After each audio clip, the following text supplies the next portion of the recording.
Okey, bila ada pecahan kat bawah macam ni, kita bawa naik atas jadi darab. So, 6x dalam kurungan x tolak 2 sama dengan 5x tambah 3. Seterusnya kita buat kembangan, darab satu persatu. So, 6x kuasa 2 tolak 12x sama dengan 5x tambah 3. Seterusnya, 5x tambah 3 ni bawa pindah ke sebelah kiri. Okey, jadi 6x kuasa 2 tolak 12x tolak 5x tolak 3 sama dengan 0.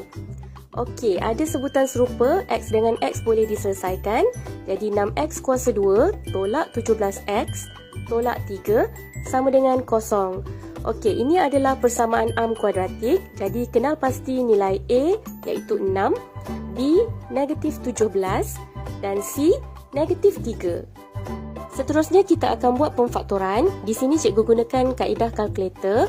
Okay, pada kalkulator tekan mod sampai jumpa perkataan EQN dan tekan 1. Okay, tekan sebelah kanan jumpa perkataan degree dan pilih 2. Okay, sekarang kita masukkan nilai A sama dengan 6, B sama dengan negatif 17 dan C sama dengan negatif 3. Okay, tekan sama dengan, kita akan dapat jawapan dia tahu sebenarnya. X1 sama dengan 3 dan X2 tu kita tukar kepada pecahan, tekan shift dan tekan ABC. So, nilai X yang kita dapat ni kita tulis siap-siap dekat tepi. Dan sekarang kita buat pemfaktoran berdasarkan jawapan yang kita dapat tadi. Okey, mula-mula X1 3 kan. Jadi dalam kurungan kita letak tolak 3. Depan dia letak X. Seterusnya yang ni negatif kan. So dalam kurungan mesti letak tambah. Okey, 6 ni mesti bawa naik atas jadi 6X. Kat situ tambah 1. Okey, lepas tu baru kita pecah 2. Jadi X tolak 3 sama dengan 0. Maka X sama dengan 3. Dan 6x tambah 1 sama dengan 0.